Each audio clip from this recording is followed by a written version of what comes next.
Good afternoon students. आज हम पढ़ेंगे क्लास 11th में जो सॉल्यूशन ऑफ ट्रायंगल हमने पढ़ा था, उसी सॉल्यूशन ऑफ ट्रायंगल पे बेस्ड हम जो प्रीवियस ईयर्स के जो न्यूमेरिकल प्रॉब्लम्स हैं या उन पे जो कॉन्सेप्चुअल क्वेश्चन है वो आज हम डिस्कस करने वाले हैं। ठीक, आज के वीडियो लेक्चर में सॉल्यूशन ऑफ ट्रायंगल के बारे में रहेगा कंप्लीट।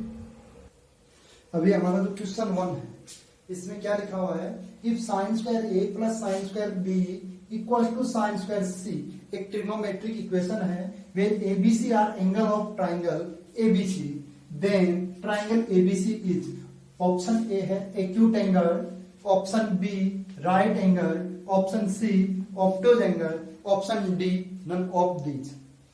तो हम साइन रूल से क्या जानते हैं, a upon sine A equal to B upon sine B equal to C upon sine C equal to क्या रहता है 2r।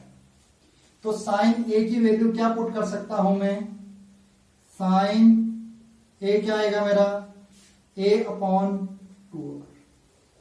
इस इक्वेशन को और इस इक्वेशन को मैंने सोल्व किया, इसको और इसको सोल्व किया तो साइन बी की वैल्यू क्या मिलेगी मेरे को, b अपॉन 2r। और इसको सोल्व किया तो साइन सी की वैल्यू क्या मिली मेरे को, c अपॉन 2r। अगर ये वैल्यू मैं यहां पे पुट करता हूं तो मेरे को क्या रिजल्ट मिलता है, a अपॉन 2r का whole square plus b upon 2r का whole square c upon 2r का होल स्क्वायर। तो ये क्या बन गया, a square upon 4r square plus b square upon 4r square equal to c square upon 4r। इस side में LCM क्या आएगा, 4r square, a square plus b square equal to c square upon 4r square. तो 4r square से 4r square cancel out, a square plus b square equal to क्या आ गया, c square. और ये प्रॉपर्टी किस ट्राइंगल में follow होती है, परपेंडिकुलर का स्क्वायर प्लस बेस का स्क्वायर इक्वल टू हाइपोटेनियस का स्क्वायर, ये राइट एंगल ट्राइंगल में। तो बी ऑप्शन है वो हमारा करेक्ट है। और एंगल सी है वो क्या आएगा 90 degree, because c is hypotenuse, because c is hypotenuse. तो देखें वो जो साइन रूल था उसकी मदद से हमने जो ट्रिग्नोमेट्रिक इक्वेशन थी उसको कितनी आसानी से सॉल्व कर लिया। अभी हमारा नेक्स्ट क्वेश्चन 2 है वो क्या है, the smallest angle of triangle whose sides are 6 plus root 12 for root 48 and root 24। तो मैंने ये ट्राइंगल बनाया ए बी सी, इसमें ये लिख लिया मैंने 6 प्लस रूट 12, ये रूट 48 तो रूट 24। अब बच्चों की सबसे पहले डाउट ये आती है कि सर हम ए बी सी तीनों एंगल निकालेंगे और जो सबसे छोटा होगा वो आंसर में लिख देंगे, यहाँ पे तीनों एंगल नहीं निकालने हैं। ठीक है, 9th क्लास की जो थ्योरम है कि स्मॉलेस्ट साइड के सामने का एंगल क्या रहता है, स्मॉलेस्ट रहता है। तो हमको ये पता करना है 6 प्लस रूट 12, रूट 48 और रूट 24 में स्मॉलेस्ट कौन है। रूट 48 और रूट 24 में साफ सी बात है स्मॉलेस्ट कौन है, रूट 24। रूट 24 स्मॉलेस्ट है और रूट 24 की अप्रोक्सीमेट वैल्यू क्या 5 से कम है, जबकि ये क्या है 6 प्लस समथिंग। तो इन दोनों में भी स्मॉलेस्ट कौन होगा, रूट 24। तो हमें 24 के सामने का एंगल फाइंड आउट करना है, ये एंगल सी निकालना है। कोसाइन रूल यूज कीजिए, यूज कोसाइन। ठीक है, ये कॉन्सेप्ट है, स्मॉलेस्ट साइड के सामने का एंगल क्या आएगा, स्मॉल। तो cos c A square plus B square minus C square upon 2ac। A के सामने ये हमारा ए है, ये हमारा बी है, ये हमारा वैल्यू पुट कर दीजिए, आपका आंसर आ जाएगा। cos c A square 6 plus root 12 का whole square plus B square root 48 का whole square minus 24 root 24 upon 2 into 6 plus root 12 into C की वैल्यू रूट 20, सी निकालना है, फॉर्मूले में 2ab आएगा, तो b की वैल्यू क्या आएगी रूट 48। तो इसको सॉल्व किया, 6 plus root 12, 36 plus 12 plus 12 root 12 plus 48 minus 24 upon 2 into 6 plus root 12 और ये इंटू 48 को क्या लिख सकता हूं मैं, 16 इंटू 3, 16 का रूट 4 और 3 का रूट क्या लिखा, रूट। डायग्राम को रफ कर देते हैं। ये कितना हो गया, 36 प्लस 12 48, 48 प्लस 48 96, 96 माइनस 24, 96 माइनस 24 आपका आ गया 72 और प्लस का 12 रूट 12। कैलकुलेशन चेक कर लें, 2 into 6 plus root 12 into 4 root. यहां से क्या कॉमन ले लो, नॉमिनेटर से 12 कॉमन ले लो, तो यहां क्या रहेगा 6 plus root 12 upon 2 into 6 plus root 12 into 4 root. तो 6 रूट प्लस रूट 12 से 6 प्लस रूट 12, 4 3 जा 12। आंसर क्या आया, 3 अपॉन 2 इंटू रूट 3। नॉमिनेटर के 3 को क्या लिख दिया, root 3 into root 3 upon 2 into root 3। Root 3 से रूट 3 कैंसिल आउट, आंसर आ गया रूट 3/2। तो cos c की वैल्यू क्या आई, रूट 3/2। तो c की वैल्यू क्या आई, 30 डिग्री। रेडियन में लिखना चाहें तो π/6। तो इस ट्राइंगल का स्मॉलेस्ट एंगल आएगा, वो क्या आएगा 30 डिग्री, मींस π/6 रेडियन। अभी जो हमारा नेक्स्ट क्वेश्चन 3 है वो क्या, इन ट्राइंगल एबीसी। ट्राइंगल एबीसी साफ सी बात है, एबीसी कैपिटल एबीसी एंगल है, small ABC side of triangle. तो हमें इस ट्रिग्नोमेट्रिक इक्वेशन की वैल्यू बतानी है, मतलब ट्रिग्नोमेट्रिक जो एक्सपेंशन लिखा हुआ है इसकी वैल्यू बतानी है। क्या लिखा हुआ है, 2 को अंदर मल्टीप्लाई कर दिया, a.2 sine square c/2 plus c.2 sine square. ठीक है, अब दो सबसे इंपॉर्टेंट फॉर्मूले हैं, 2 sine square theta 1 minus cos 2 theta और 2 cos square theta 1 plus cos 2 theta. दोनों इंपॉर्टेंट आपको ट्रिग्नोमेट्रिक में जब साइन और कॉस की डबल पावर को सिंगल में कन्वर्ट करना हो तो इधर जो भी एंगल है उस एंगल का इधर डबल एंगल यूज होगा। यहां c/2 है तो उसका डबल क्या हो जाएगा c, और उधर a/2 का डबल क्या हो जाएगा a। तो इसको मैं क्या लिख सकता हूं, a.1 minus cos 2 into c/2 plus c. इसको क्या लिख सकता हूं, 1 minus cos 2 into a/2। a/2 angle था, उसका डबल क्या हो गया, 2 से 2 कैंसिल आउट c,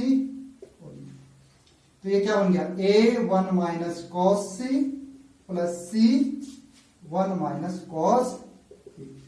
सोल्व किया, a minus a cos c plus c minus c cos a, और इसको सिंप्लीफाई किया तो a प्लस c, इन दोनों में से माइनस कॉमन लिया तो क्या आ गया, a cos c plus c cos. अगर किसी को प्रोजेक्शन फॉर्मूले ध्यान हो तो लास्ट वीडियो लेक्चर में करवाया था, जो projection formula a cos c plus c cos a किसके इक्वल था, b के इक्वल। तो यहां पे इसकी वैल्यू पुट कर दी, क्या कर दी, a plus c minus b। इसकी वैल्यू क्या पुट कर दी मैंने, माइनस b। तो a plus c minus b, a plus c minus b, first option is correct. आई बात समझ में, कितने सिंपल क्वेश्चन है, तो डायरेक्ट आपके फॉर्मूला बेस्ड क्वेश्चन है। जो हमारा नेक्स्ट फोर्थ क्वेश्चन है, इन एनी ट्राइंगल, ठीक है, ट्राइंगल एबीसी, हमें किसकी वैल्यू बतानी है, b plus C into cos A, c plus A cos B into A plus B cos सी, इसकी वैल्यू बतानी है। तो मैं क्या कर लेता हूं, इसको ओपन कर लेता हूं, b cos A plus C cos A plus C cos B plus A cos B plus A cos C plus B cos, ठीक है। अब प्रोजेक्शन फॉर्मूला हम यूज करेंगे, बी कॉस ए, तो ए कॉस बी को ढूंढो, एक साथ लिखते हैं। फिर C cos A cos C, A cos C, इनको एक साथ लिखना है। फिर सी कॉस बी और बी कॉस सी, इनको एक साथ लिखना है। तो B cos A plus A cos B plus C cos A और plus A cos plus C cos B plus B cos, ये क्या है? प्रोजेक्शन फॉर्मूले। इसमें क्या नहीं आ रहा है? सी नहीं आ रहा है, तो ये सी के इक्वल है। इसमें बी नहीं आ रहा है, ये बी के इक्वल है। इसमें ए नहीं आ रहा है, ये ए के इक्वल, बाय प्रोजेक्शन फॉर्मूला।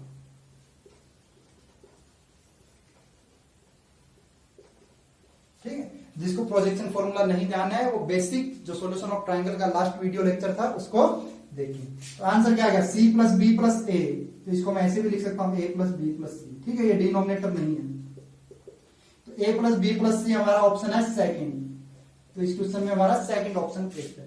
ठीक है, कंपटीशन में आपको डायरेक्ट क्वेश्चन पूछे जाते हैं, आपको बिल्कुल भी डरने की जरूरत नहीं है कि सर इतने इतने लंबे क्वेश्चन कैसे सॉल्व करें। देखो एक एक लाइन में तुरंत देखते ही क्वेश्चन सॉल्व हो गए, कोई कैलकुलेशन नहीं है, कोई प्लस माइनस नहीं है। अभी देखो fifth question, in triangle ABC B की वैल्यू है √3 + 1, सी की वैल्यू है √3 - 1 और एंगल ए है वो 60 डिग्री की है। Then value of tan b - c/2। तो हमें पहले बी एंगल, फिर उसमें से सी एंगल माइनस करेंगे, फिर उसको 2 से डिवाइड करेंगे, फिर उसका tan निकालेंगे। तो हमें ऐसी लंबी कैलकुलेशन नहीं करनी है। इसके लिए मैं आपको 3 फॉर्मूले और लिखा रहा हूं, जो उसका नाम है टेंजेंट रूल। टेंजेंट रूल या नेपियर्स एनालॉजी, जिस साइंटिस्ट ने इसको दिया था, नेपियर्स एनालॉजी। ठीक है, सिंपल, आप घर पे बैठ के प्रूव कर सकते हो, इसको कोई दिक्कत नहीं है। तो सबसे पहले हम हमारे वाला ही लिख देते हैं और याद करने का तरीका भी बता देता हूं। tan b - c/2, तो इसको ऐसे लिखना है b - c/b + b और c एंगल इधर आ गए तो इधर क्या आएगा? cot a/2। तो इस तरीके से कितने फॉर्मूले बनते हैं? 3 बनते हैं। जैसे tan a - b/2, तो क्या बन जाएगा? a - b/a + b dot cot c/2। ये कैट नहीं है, cot। और tan a - c/2, तो a - c/a + c dot cot b/2। ये 3 है, ये टेंजेंट रूल के फॉर्मूले हैं, आप प्रूव कर सकते हैं, कोई दिक्कत नहीं है। हमें यहाँ पे ये फॉर्मूला यूज करना है इस क्वेश्चन में। हमें tan b - c/2 की वैल्यू चाहिए, तो b - c √3 + 1, ब्रैकेट यूज करें, साइन की गलती ना हो, √3 - 1 upon b + c √3 + 1 plus √3 - 1 dot cot 60/2। √3 + 1 minus का √3 माइनस की वजह से minus minus plus 1, √3 + 1 plus √3 - 1 dot cot 30 degree. √3 से √3 कैंसिल आउट, +1 से -1, नॉमिनेटर में आ गया 2, डिनोमिनेटर में क्या आ गया 2√3 डॉट cot 30 क्या होता है? √3। तो √3 से √3 कैंसिल आउट, 2 से 2 कैंसिल आउट, आंसर आ गया 1 और 1 है हमारा सेकंड ऑप्शन। तो इस क्वेश्चन का आंसर है वो क्या है? Second option. और ये फॉर्मूले अपने नोट कर लें, ठीक है, नेपियर्स एनालॉजी के, या इस फॉर्मूला का नाम होता है टेंजेंट रूल। अभी हमारा नेक्स्ट क्वेश्चन है ये, ठीक है, 6th है या 7th है जो भी है। In a triangle ABC a = 2, b 60 degree और c 75 डिग्री, देन b = 2, मतलब इसकी जो b साइड है वो बतानी है आपको क्या है। तो मैं ट्राइंगल बना लेता हूं एक, a b c, b है वो मेरा 60 डिग्री है, c है वो मेरा 75 डिग्री है, a है वो मेरा ये सामने की साइड ए है, ये 2 यूनिट, और मेरे को ये बी। तो मैं इसमें कौन सा फॉर्मूला यूज कर दूं? साइन रूल यूज कर दूं।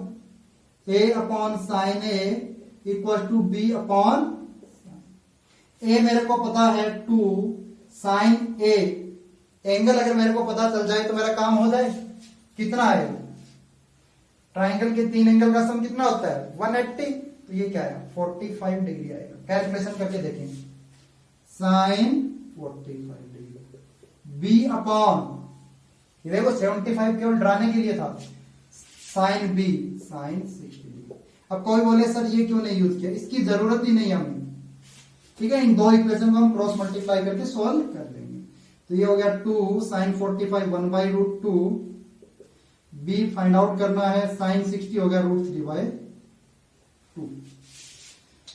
तो ये क्या हो जाएगा? 2√2, ये √2 ऊपर चला जाएगा, यहां पे ये 2 चला जाएगा, 2b अपॉन √3। तो ये 2 से 2 कैंसिल आउट। b की वैल्यू क्या आएगी? √2 इंटू √3, जिसको मैं लिख सकता हूं √6। तो √6 हमारा कोई ऑप्शन है? हमारा सेकंड ऑप्शन है। ठीक, आज के मैक्सिमम न्यूमेरिकल में हमारा सेकंड ऑप्शन ही सही आ रहा है। ठीक है, ऐसे तुक्के नहीं मारने एग्जाम में। आई बात समझ में? तो क्वेश्चन देख के बिल्कुल भी नहीं डरना है, एकदम आसान आसान न्यूमेरिकल। जो हमारा नेक्स्ट न्यूमेरिकल है ये देखें, अच्छा क्वेश्चन है। The angle of a triangle are in ratio 2:3:7। Find the ratio of its side. तो उनकी साइड्स का रेशियो बताना। हमें angle A, angle B, angle C, इसका क्या रेशियो गिवन है? 2:3:7। और हमें पता होता है a plus B plus C, sum of angles of triangle क्या रहता है? 180 degree.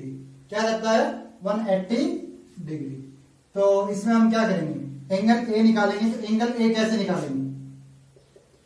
2 upon total sum of ratio 2 + 3 5, 5 + 7 12 into 180 6। ए है वो हमारा कितना आया? 30 डिग्री। बी है वो क्या आएगा? बी का ratio 3 upon sum of total ratio 2 + 3 5 + 7 12 into 180 4। और ये 4 से कैंसिल आउट किया तो क्या आएगा? 4 4 = 16 और 20 45 डिग्री। सी एंगल है वो कैसे निकालेंगे? 7/12 इंटू 180।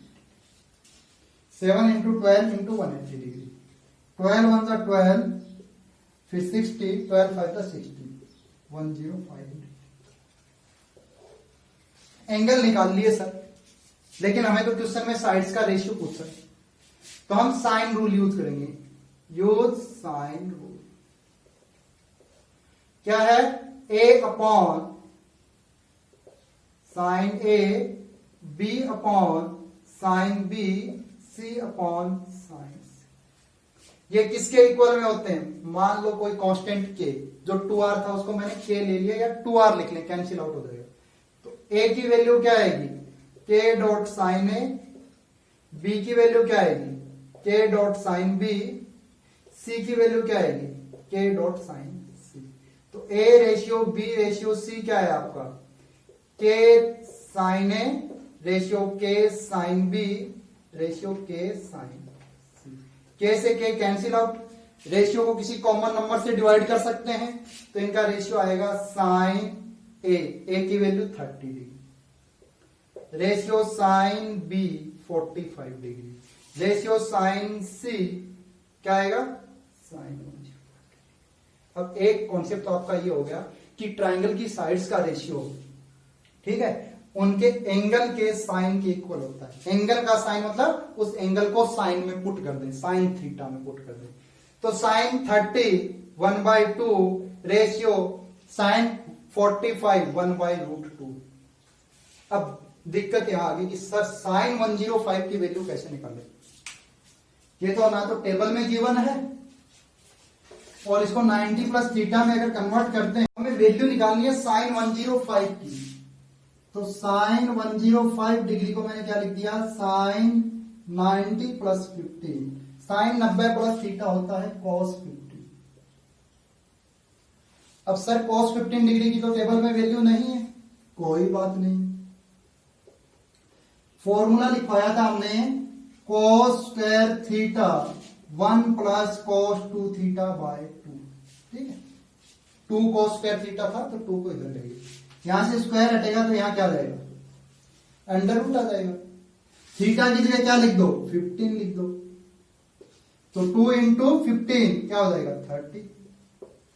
आएगा समझ में, 1 plus cos 2 into 15, 1 plus root 3 by 2 upon 2 complete का रूट, तो ये 2 डिनोमिनेटर में आ जाएगा एलसीएम लेने के बाद, तो ये क्या बन जाएगा 2 plus root 3 by 2 plus root 3, denominator का रूट आ गया 2। अब 2 प्लस रूट 3 का अंडर रूट इस चीज पे डिपेंड करता है कि आपको बेसिक अलजेब्रा या कैलकुलेशन कितने अच्छे से आते हैं। साफ सी बात है, इसको मैं क्या बनाऊंगा, a प्लस बी का होल स्क्वायर बनाऊंगा, तो रूट वाली चीज से 2 कॉमन नहीं आ रहा है, ये रूट 3 है, ये मेरा क्या है 2ab है। हो सकता है a की वैल्यू 1 हो, b की वैल्यू रूट 3 हो, लेकिन ये 2 तो आना चाहिए, तो रूट के अंदर 2 भेजने के लिए मैं इसको नॉमिनेटर और डिनोमिनेटर में किससे मल्टीप्लाई कर रहा हूं, रूट 2 से।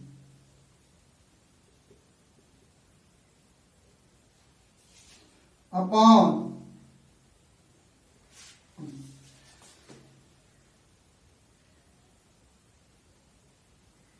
किससे मल्टीप्लाई कर रहा हूं, रूट 2 से। इस रूट 2 को अंदर लेके गया तो ये क्या बन जाएगा 2 इंटू 2 4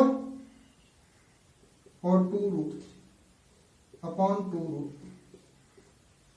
अब इसको क्या लिख सकता हूं, इस पे रूट है, ठीक है, कंप्लीट पे रूट है, इस रूट 2 को अंदर मल्टीप्लाई कर दिया,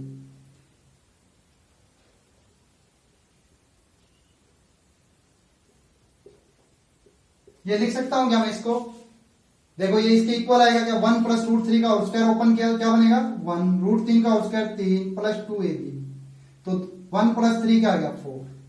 तो cos 15 की वैल्यू है वो किसके इक्वल आएगी, cos 15 की वैल्यू किसके इक्वल आएगी, अब देखो 2 से 2 कट गया तो 1 प्लस रूट 3 अपॉन 2 रूट 2 के इक्वल आएगी आपका cos 15 डिग्री और साइन 105 डिग्री, ठीक है। इस फॉर्मूले से कैलकुलेशन आप आराम से कर लें, ये यहां पे इसका रूट लेना, 2 प्लस रूट 3 का अंडर रूट लेना, बेसिक एल्जेब्रा है, तो इसकी value I 1 plus root 3 by 2। पूरी इक्वेशन को 2 रूट 2 से मल्टीप्लाई कर दूंगा तो इसका रेशियो आ जाएगा रूट 2, 2 से 2 कैंसिल आउट, यहां रूट 2 से रूट 2 कैंसिल आउट 2। तो इस ट्राइंगल की साइड्स का ratio a ratio b ratio c क्या आएगा, root 2 ratio 2 ratio 1 plus root 3। थोड़े दिमाग वाला क्वेश्चन है बट आसान है, कोई ज्यादा डिफिकल्ट नहीं, ठीक है। प्रैक्टिस करनी है आपको, ज्यादा से ज्यादा क्वेश्चन ऑटोमेटिक सॉल्व हो जाए। अभी 2 छोटी छोटी बात और लिख लीजिए, सरकम सर्किल रेडियस, सरकम सर्किल रेडियस और इन सर्किल रेडियस क्या होती हैं पहले वो समझ लें। सरकम सर्किल रेडियस जैसे कोई ट्राइंगल है, उसकी साइड है ए बी और सी, तो इसका जो सरकम सर्किल है इसकी जो रेडियस होगी उसकी मैं बात कर रहा हूं, तो इसकी अगर हमें कई बार जरूरत पड़ जाए तो इसका फॉर्मूला होता है R equal to product of side upon 4 into area of triangle ABC. आपको ध्यान रखना चाहिए, एरिया ऑफ ट्राइंगल को अगर मैं डेल्टा से लिखता हूं तो इसका फॉर्मूला शॉर्ट फॉर्म में आप ऐसे याद कर सकते हो, एबीसी अपॉन 4 डेल्टा। और इन सर्किल रेडियस अगर कोई ट्राइंगल है उसके अंदर में जो सर्किल बना हुआ है, ठीक है, और ये इसका प्रूफ भी है 10th क्लास में, और कभी दोबारा जब क्लास होगी इससे रिलेटेड हम प्रॉब्लम सॉल्व करेंगे तब इनके प्रूफ वगैरह देखेंगे।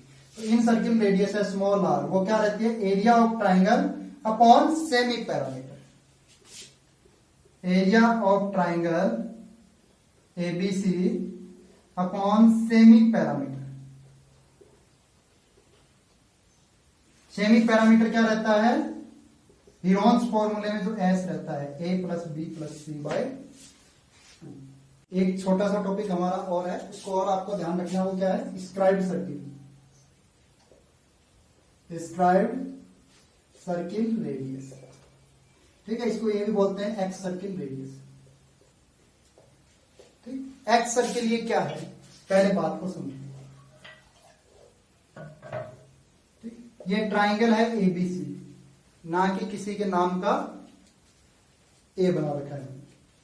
तो यहां पे जो इसकी आउटर साइड को मिलाने पे जो सर्किल बनेगा, आउटर साइड्स को टच करने पे बनने वाला सर्किल होगा, उसकी रेडियस। तो ए के सामने, तो इसको मैं दे रहा हूं नाम R1, इसकी रेडियस है वो क्या है R1। ऐसे ही मैंने क्या किया, इस साइड को और इस साइड को आगे बढ़ाया, तो यहां पे एक सर्किल बनेगा, इसकी रेडियस क्या होगी R3, सी के सामने का R3, ऐसे सीक्वेंस में याद रखें। और बी के सामने का ये हमारा बन गया R2। ठीक है, तो इसको बोलते हैं एक्स सर्किल। ठीक है, ये भी इन सर्किल की तरह है, इन सर्किल अंदर से टच करता है, एक्स सर्किल बाहर से टच करता है। तो R1 की वैल्यू होती है वो area of triangle upon semi parameter minus A होता है, ए के सामने की साइड। देखो ए साइड को R2 होता है वो area of triangle upon semi parameter minus B. R3 होता है वो area of triangle upon semi parameter minus C. ठीक है, सी के सामने का R3, तो इसलिए delta upon S minus C. ठीक, अब इससे रिलेटेड हम एक न्यूमेरिकल सॉल्व करते हैं, तो देखते हैं उसमें कैसे आसान सा न्यूमेरिकल है जो इसी टॉपिक का है, सॉल्यूशन ऑफ ट्राइंगल। आप ट्रिग्नोमेट्रिक या बेसिक ज्योमेट्री से इन फॉर्मूलों के प्रूफ कर सकते हैं। क्वेश्चन है आपका, if x circle radius R1, R2, R3 are in HP, then side of triangle ABC are in option A AP, option B GP, option C HP, option D C and D। ठीक है, can not determine, कि भाई हमारे बस की बात नहीं है, हम नहीं कैलकुलेट कर सकते। अब R1, R2, R3 HP है, HP क्या होता है, AP का रेसिप्रोकल ही तो होता है। तो 1 upon R1, 1 upon R2, 1 upon R3 किस में आएंगे, R इन AP आएंगे। R1 की वैल्यू क्या थी, delta upon S minus A, तो 1 अपॉन R1 की वैल्यू क्या आ गई, S minus A upon delta, S minus B upon delta. 1 upon R2 की लिख रहा हूं मैं डायरेक्ट, ये 1 अपॉन R3 की है, एस माइनस सी अपॉन डेल्टा। डेल्टा क्या है, ट्राइंगल जो भी एबीसी है उसका एरिया वो सेम है, तो एपी को किसी कांस्टेंट नंबर से मल्टीप्लाई या डिवाइड करने से वो एपी ही तो रहेगा। तो इसका मतलब क्या है, एस माइनस ए, एस माइनस बी और एस माइनस सी किसमें, एपी में। और एपी में कोई कांस्टेंट नंबर ऐड कर देते हैं हम या सब्ट्रैक्ट कर देते हैं तो भी वो एपी रहेगा। इस टर्म में से मैं क्या कर दूं, एस माइनस कर दूं, इसमें भी एस, इसमें भी सेम नंबर, तो माइनस ए माइनस बी माइनस सी भी किसमें आएगी, आर इन। अगेन इस एपी को मैं माइनस 1 से मल्टीप्लाई कर दूं, तो ए बी सी किसमें आए, आर इन। तो साइड्स है वो किसमें, इतनी सारी कैलकुलेशन जो मैंने बोले कि मल्टीप्लाई कर दें, डिवाइड कर दें, नहीं समझ में आए तो सबसे बेस्ट एग्जांपल है ये ले लो, 2 4 कितने ऐड करें, 2 प्लस के ऐड कर दिया, 4 प्लस के ऐड कर दिया, 6 प्लस के ऐड, किसमें रहेगी, एपी में ही तो रहेगी। किसी कांस्टेंट से मल्टीप्लाई कर दो, 2a 4a 6a किसमें है, अभी भी एपी में। सबका कॉमन रेशियो, कॉमन डिफरेंस क्या है, 2a 2a। इनका क्या है कॉमन, 2 2। आई बात समझ में, कॉमन डिफरेंस क्या है, 2 2। तो इस टाइप से आपको जो कंपटीशन में क्वेश्चन पूछे जाएंगे वो इसी टाइप के पूछे जाएंगे, कॉन्सेप्ट बेस्ड होंगे जिनमें कैलकुलेशन नहीं होगी ज्यादा। आज की क्लास में इतना ही, आज की क्लास यहीं खत्म करते हैं।